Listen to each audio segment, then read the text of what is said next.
Assalamualaikum warahmatullahi wabarakatuh. Alhamdulillah, puji syukur kita panjatkan kehadirat Allah Subhanahu wa taala. Salawat serta salam semoga tercurah kepada baginda pembawa risalah yakni agama Islam. Allah memberikan keselamatan kepada beliau, pada keluarganya, kepada para sahabatnya, termasuk pengikutnya kita ini. Allah memberikan keselamatan itu fi dunia wal akhirah, amin ya rabbal alamin. Pada kesempatan yang berbahagia ini kita lanjutkan perkuliahan kita dengan materi agama dan masyarakat. Ini kita bicarakan prosesnya, kita singgung prosesnya, kemudian pembentukan masyarakatnya seperti apa ya. Sebelum lanjut, saya mau sedikit menyinggung agama, khusus untuk agama Islam ya. Ini Allah berfirman dalam Al-Quran, Bismillahirrahmanirrahim. وَمَنْ يَبْتَغِي غَيْرَ الْإِسْلَامِ دِينًا فَلَنْ يُقْبَلَ مِنْهُ وَهُوَ فِي الْآخِرَةِ مِنَ الْخَاسِرِينَ. Artinya, barang siapa yang mencari agama selain daripada agama Islam, maka sekali-kali tidak akan diterima ya. Dan di akhirat termasuk orang-orang yang merugi. Al-Quran surah Ali Imran 85. Ditegaskan lagi bahwa inna dina indallahil Islam, sungguhnya agama yang benar di sisi Allah adalah Islam, yaitu Quran Ali Imran 19 ayat 19. Oke. Setelah Nabi Muhammad SAW menerima Islam melalui perantaraan malaikat Jibril, yaitu mendapatkan SK dari surah Al-Alaq di Gua Hira, telah mengalami proses ya berulang-ulang naik ke bukit itu, sehingga Allah sudah mengtakdirkan dan telah menetapkan Rasul Muhammad dengan menurunkan Jibril sebagai perantara bawa wahyu itu. Iqra bismi rabbikal ladzi khalaq. Ya. Khalaqal insana min 'alaq. Iqra wa rabbukal akram alladzi 'allama bil qalam 'allamal insana ma lam ya'lam. Ya. Ini ada sedikit terjadi semacam perkenalan antara diri Nabi Muhammad dengan Jibril. Ini kan pertama, kita tidak tahu. Oh, Anda ini Jibril. Jibril tidak seperti itu. Langsung dia berkata kepada Nabi Muhammad. Nabi Muhammad sedikit heran. Apa ini? Ya, mungkin ya kalau kita ngeri juga, ini dalam gua sendiri gelap-gelapnya, tiba-tiba ada sosok. Ikra, bacalah. Apa itu mau dibaca? Ma'ana biqari, kata Rasul, aku tidak bisa baca. Ya. Setelah diulang 3 kali, dan ketiga kalinya itu langsung dirangkul oleh Rasulullah. Iqra bismi rabbikal ladzi khalaq. Bacalah dengan nama Tuhanmu yang menciptakan. Jadi dirangkul ini. Dirangkul bukan dirangkul biasa kayak teman kita rindu berpelukan gitu, atau teletabis berpelukan, tidak. Ini dirangkul betul, menandakan bahwa ini adalah suatu mujizat terbesar Rasulullah SAW, yaitu Al-Quranul Karim. Ini pertama kali loh. Nabi begitu dibacakan oleh Jibril langsung terekam. Pokoknya berikutnya, khalaqal insana min alaq, yang menciptakan manusia dari segumpal darah. Iqra wa rabbukal akram, bacalah dengan nama Tuhanmu yang paling pemurah, yang paling mulia. Ya. Alladzi 'allama bil qalam, yang menciptakan manusia dari segumpal darah. 'Allamal insana ma lam ya'lam, yang mengajari manusia apa yang belum diketahuinya. 5 ayat inilah SK-nya Rasulullah sebagai pengangkatan resmi dari Allah sebagai Nabi dan Rasulnya. Tugas berikutnya Rasul sudah pengembangan. Wah, begitu selesai sesak nafas, buru-buru Nabi pulang dari Gua Hira, kembali ke rumah. Sampai di rumah, Khadijah, samiluni artinya selimuti saya. Aku tidak pernah merasakan dingin sedingin ini. Jangan-jangan saya sudah mau meninggal ini. Khawatir sudah, Rasul juga khawatir karena dia tidak tahu siapa itu. Apa yang tadi yang terjadi di sana di goa itu. Oh, udah. Nah, disinilah peranannya pasangan istri, ya, istri soleha. Ya Muhammad, itu jangan takut. Dia tenangkan. Ya. Jangan, tidak perlu takut, tidak perlu ragu. Pasti itu dari Tuhan. Yang datang itu pasti bukan biasa-biasa, tapi luar biasa. Benar. Itu kan Jibril, presiden direkturnya para malaikat. Sekalipun Nabi belum yakin betul bahwa ini adalah malaikat. Nah, nanti setelah diyakinkan, ya seperti itu, akhirnya Rasul sudah paham. Allah juga sudah menguatkan dalam hatinya bahwa yang datang itu bukanlah, tetapi yang datang itu adalah Ruhul Kudus atau Jibril. Nama lain daripada Ruhul Kudus itu Jibril, Ruhul Kudus, ya. Oke, ruh yang suci. Baik. Nah, kita singgung, ya, di periode pengembangan itu, karena ada kita singgung prosesnya ini, itu ada periodenya di Mekah. Periode pengembangan Islam ini ada secara terang-terangan, ada secara sembunyi-sembunyi. Awalnya sembunyi-sembunyi, hanya keluarga saja, istrinya, sahabatnya, ya, Abu Bakar As-Siddiq, ya, Umar bin Khattab, Utsman bin Affan, Ali bin Abi Thalib, istrinya, ya, Khadijah, ya, Aisyah. Itu aja dulu. Nah, sahabat siapa? Yang terdekat saja dulu. Nanti setelah nanti ke Madinah, ke Yathrib, itulah baru pengembangan. Jadi mulailah cikal bakal pengembangan setelah berhijrah ke Yathrib atau Madinah. Apa yang pertama dilakukan? Proses pertama yang dilakukan adalah membangun masjid Kuba. Nah, samping itu dia sudah mempersaudarakan antara kaum Muhajirin dan kaum Ansar, ya. Muhajirin dengan kaum Ansar ini dipersaudarakan.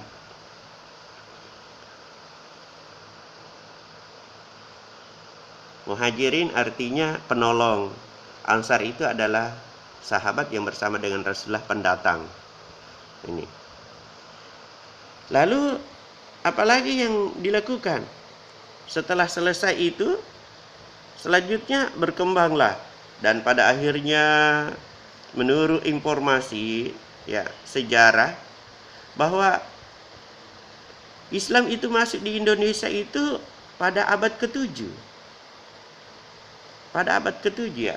Saya punya sedikit data tentang ini. bahwa di ini kedatangan Islam itu ada di Indonesia itu karena ini ada jalur sutra, yaitu Arab, Cina,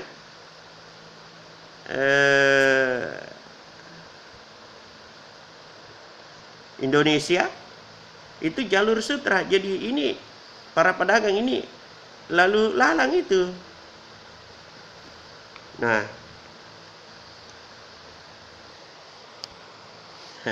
ya, jadi awal proses kenabian pada kurang lebih 615 Masehi, 672 atau abad ke-7, itu sudah ada data bahwa di Baros itu sudah ada Syekh Rukdin. Syekh Rukdin ini ada makamnya di situ. Di mana itu? Di Jawa ya. Di dekat-dekat Masjid Demak. Nah, jadi sebentar kita masuk ke situ, sudah ada. Nah, inilah prosesnya. Jadi kita singgung di bagaimana setelah sampai di situ, yang kemudian dikenal di Jawa itu perkembangannya belakangan ini ada Wali Songo, ya. Di sini ada membangun Masjid Demak, ya, masjid pertama kali dibangun di situ, sehingga berkembanglah ya, antara raja yang memerintah pada saat itu, Raja Demak, ya, didirikan juga. Perkembangannya sangat luar biasa. Apa caranya? Jadi dia tidak langsung mengajarkan seperti itu, dia pelan-pelan. Bahkan ada yang memulai dengan wayang, pegelaran wayang. Jadi ini strategi bagaimana memasukkan Islam itu, ya, berdakwah dengan kesenangan, kebiasaan, budaya, ya, yang ada di suatu daerah. Itu yang dilakukan para wali itu, ya. Mereka pakai wayang inilah menjadi apa, cerita-ceritanya diselipkan di situ. Kemudian dalam sejarah itu masjidnya itu, Masjid Demak ini luar biasa. Dia terjadi susun tiga. Jadi susun tiga. Yang pertama itu yang lantai dasarnya itu menandakan itu iman. Susunan kedua, atap kedua maksud saya adalah Islam. Atap paling di atas itu adalah ihsan. Kemudian ada di atas itu mahkotanya, di ujungnya ini atap itu mahkota. Itu melambangkan adalah kekuasaan Allah Subhanahu wa taala. Orang Jawa menyebutnya Mustofa atau mahkota. Nah, ini luar biasanya ini. Jadi sudah punya ciri. Masjid Agung Demak itu sampai sekarang utuh loh. Masih bisa kita berkunjung ke sana dan dirawat sedemikian rupa, bagus, diperbaiki, ya. Masih ada tempat wudhunya, masih ada kayunya. Luar biasa. Saya amat-amati itu filmnya itu karena tidak ada eskavator atau alat yang bisa angkat itu kayu besar yang 4 itu. Menggunakan tenaga manusia, ratusan orang yang mengangkat, memikul dengan balok yang 40 meter lebih panjangnya itu. Kayu yang ditebang pilarnya ini atau tiang Masjid Agung Demak itu utuh sampai sekarang. Nah, inilah Sunan Kalijaga ini sangat berjasa, ya. Sunan Kalijaga sangat berjasa.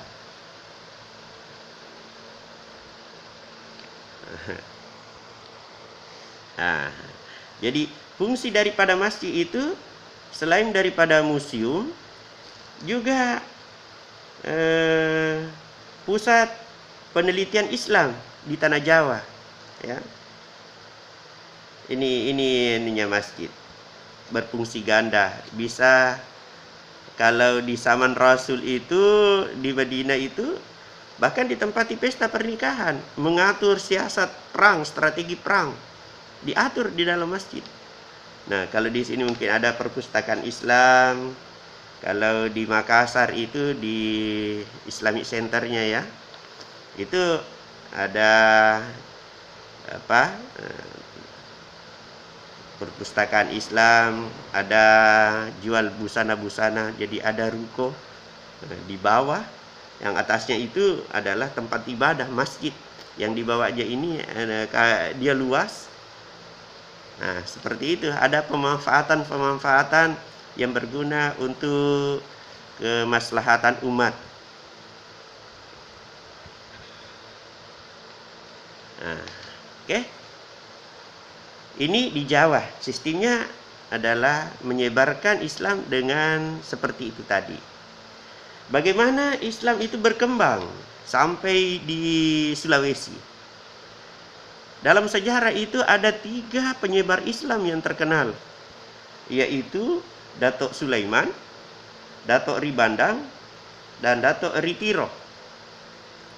Ini sebelum datang ini ketiga datuk penyebar agama Islam di Jawa, di Sulawesi ini. Ini ada rajanya mimpi didatangi 3 bulan. Yaitu Madika Bua Tan Ripau. Nama rajanya Madika Bua Tan Ripau. Ini bermimpi didatangi 3 bulan. Ya, 3 bulan. Ternyata esoknya Latiwajo datang melapor. Siapa itu? Anggaplah security atau diistilahkan di sana itu penjaga istana. Penjaga istana datang melapor kepada raja. Dalam hal ini Madika Bua Tan Ripau sebagai raja pada waktu itu. Apa laporannya? Di pelabuhan itu ada 3 orang yang berjubah. Yang 3 orang itu itulah tadi. Pertama Datuk Sulaiman, kemudian Datuk Ribandang, Datuk Ritiro. Maka sebagai raja dia harus menyambut tamunya ini. Apa keinginannya? Apa dia mau dagang atau dia mau macam-macam? Kalau dia mau baik-baik, kita layani. Kalau dia juga mau tidak baik, kita layani. Jangan-jangan dia ajak kita perang. Ya, ini hebat ini. Ya, jadi di Luwu itu memang disitulah pertama kali Islam datang di Sulawesi Selatan. Ya, di Luwu. Maka raja ini mendatangkan juga orang pintarnya, pemangku adatnya, termasuk ada orangnya namanya Sakti, dan memang juga Sakti. Itu hebatnya itu Luwu, ya, orang Luwu itu yang orang saktinya itu bisa menerbangkan itu kerisnya itu dengan bacanya, ya, kerisnya bisa terbang. Wah, ya, terkenal juga dengan ilmu-ilmu yang lain, dotinya apa, ya, ilmu doti. Itu, ya. Nah, sebentar kita tinggalkan. Jadi didatangkanlah orang pintarnya.